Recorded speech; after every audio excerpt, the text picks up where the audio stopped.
आज मु मुग डाली रे एमिति एक रेसिपी नहीं आसी जहाँ कि आपण मैंने आगुरी हुए तो बनई नथिबे। एहाको आपण मैंने मिठा भी कहि परिबे, पिठा भी कहि परिबे। कम समय तैयारी हबो। आ सबुठु खास कथा है बिना चीनी रे घरे थिबा तीनोटी सामग्री रे ए मिठा को आम तैयारी करबा। एठी आपण मैंने पिठार कलर टेक्सचर आ केते नरम हेछि देखि पारुथिबे। एमिति कि खाइले पाटी रे मिलै जिवो।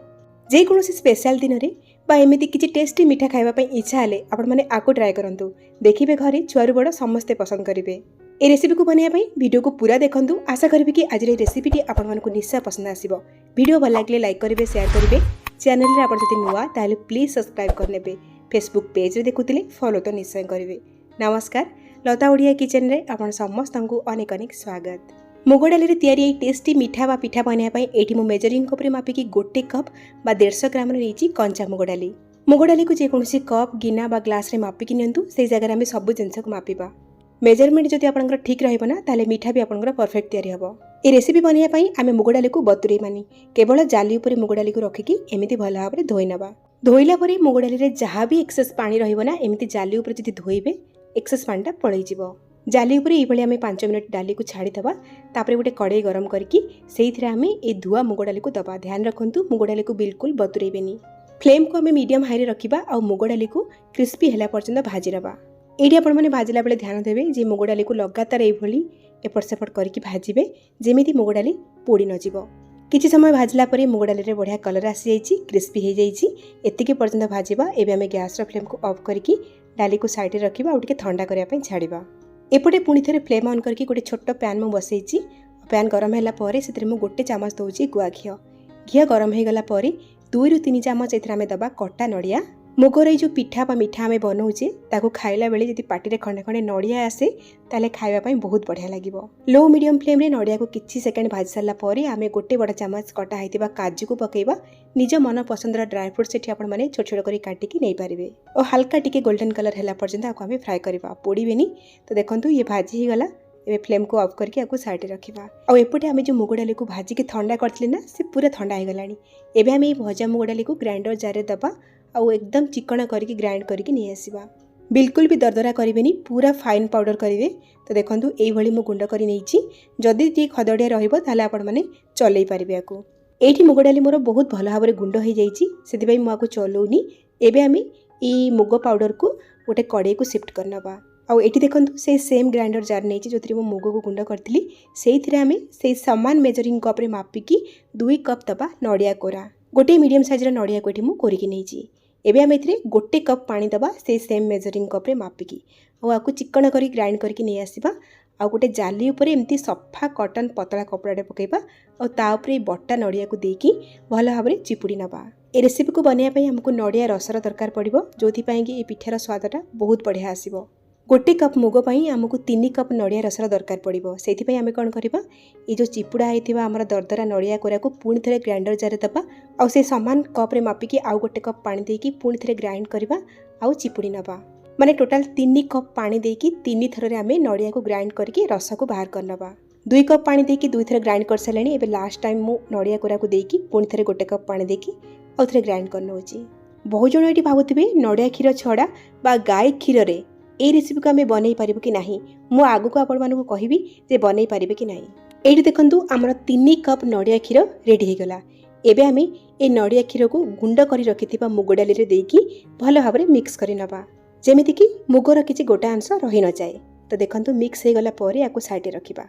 एपटे फ्लेम ऑन करके आ गोटे कड़ाई मु बसैछि। सेइथिरे से समान मेजरिंग कप रे मापिकी गोटे कप नैछि गुड़। आ गोटे कप गुड़ पई 2 कप दउछि पानी।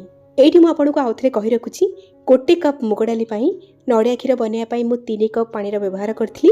एबे गुड़ रे 2 कप पानी देली। टोटल 5 कप पानी रो व्यवहार कली।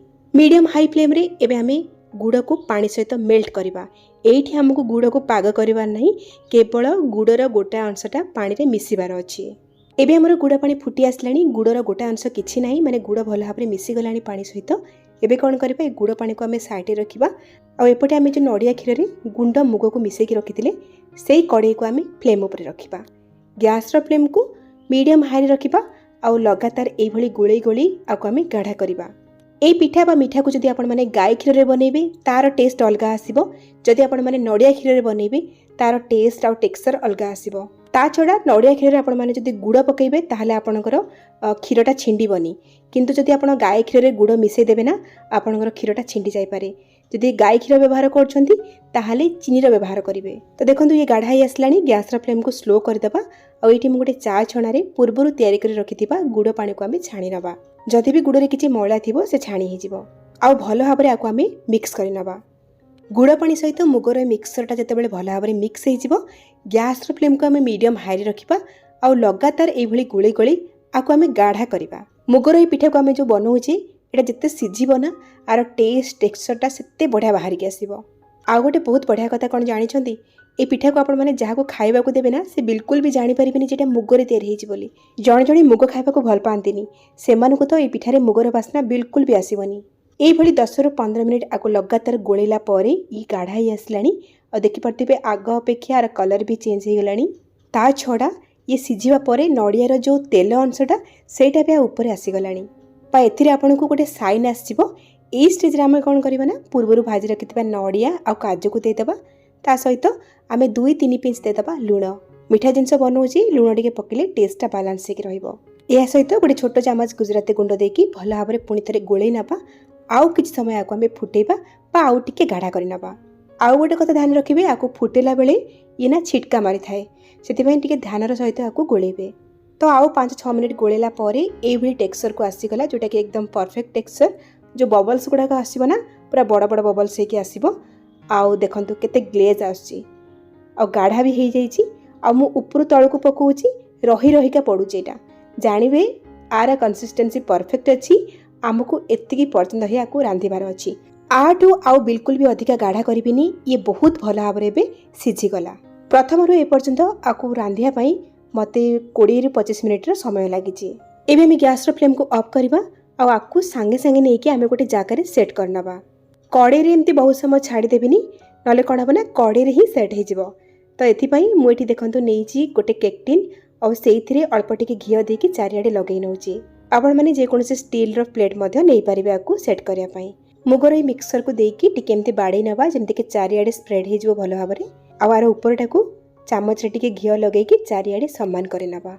आपको आम एमती बाहर आधा घंटा छाड़देवा टिके रूम टेम्परेचर को पलि आसले आपको आम फ्रिज रे 15-20 मिनिट रखा बहुत भल भाव जमती सेट होपर ये पिठा बा मिठा खाइबा को एकदम रेडी हो। तो बाहर आधा घंटा आउे फ्रिज रे 15 मिनिट रखला ये मुझे देखा देखु उपरटा पूरा सुखला सुखला लगुच हाथ में बिल्कुल भी किसी लगुनि पूरा जमी जाइए सेट हो जाइए। गोटे प्लेट उपरे देके आपको उल्टे नवा देखु केते सुंदर देखा जाउची। देखा जी सुंदर खाइबा सेतिकी स्वादिया। आउ ये काटला बेले आपण मैंने देखिकी जापारे जेटा केते सॉफ्ट होती। आपण मैंने निज पसंद हिसाब से छोट बड़ पीस करके ये काटिपारे आ बाहर गोटे दिन रखिपारे फ्रिज रे 3-4 दिन पर्यंत रखिकी आपको खाईपारे बहुत बढ़िया लगे। सठिक माप को आपण मैंने फॉलो करंतु एई मुगडारीर मिठा बा पिठा को तैयारी करंतु। केमिति लागिला आपण अनुभूति मो सहित निश्चय शेयर करंतु। ताले आज पाई रोची पुणी आसबी आ गोटे नुआ रेसिपी नहीं कि से पर्यंत रही। नमस्कार बाय जय जगन्नाथ।